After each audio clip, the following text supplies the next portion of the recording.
Messieurs, on a un message à faire passer, c'est pas pour demander votre argent. On a un message d'éveil à faire passer par rapport à l'Afrique, s'il vous plaît.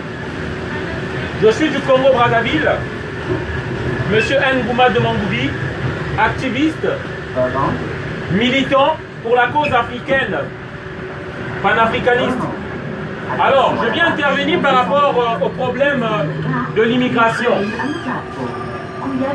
Mon intervention, c'est par rapport à l'immigration, parce que beaucoup d'entre nous ne comprennent pas les causes directes et indirectes de l'immigration.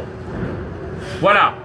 Alors, l'immigration, déjà, il faut savoir, ce que nous appelons immigrants, c'est d'abord des hommes et des femmes qui cherchent une stabilité, que ce soit politique ou économique, mais une stabilité.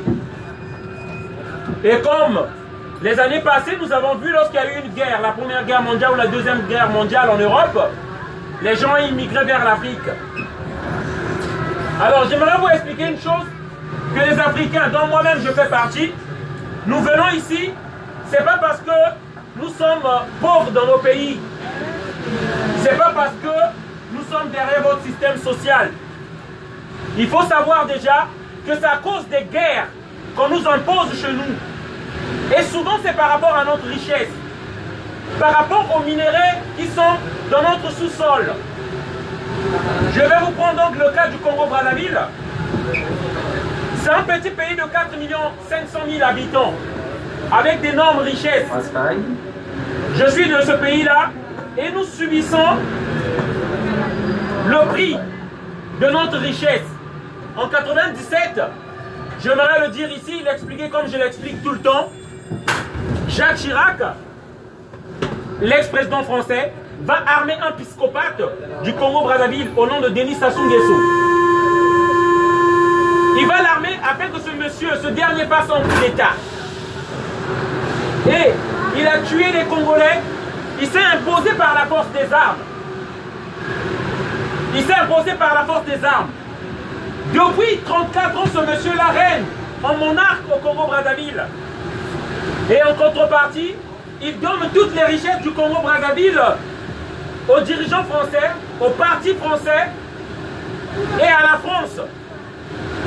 Ce qui appauvrit le Congo-Brazzaville et qui nous pousse à immigrer vers la France et vers l'Europe.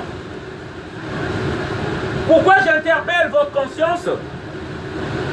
C'est parce qu'aujourd'hui, lorsque les gens se plaignent des immigrés, que la chapelle est devenue sale, Stalingrad c'est tout sale, les Africains se ramènent ici. Il faut déjà savoir, c'est parce qu'on pille l'Afrique. Un système initié par De Gaulle et Foccart qui déshabille l'Afrique. Si je vous interpelle, c'est pour vous dire encore que on a besoin de votre aide. On a besoin de votre avis, peuple français. Si on veut que l'immigration s'arrête, si on veut que les peuples africains restent chez eux, il faut qu'on arrête à nous imposer les dictateurs. Il faut qu'on arrête de nous imposer Ouattara par la force des armes. Paul Biya au Cameroun. Blaise Compaoré, l'ex-président du Burkina Faso, imposé par la France en tuant Thomas Sankara. Tous ceux qui veulent construire l'Afrique, on les tue.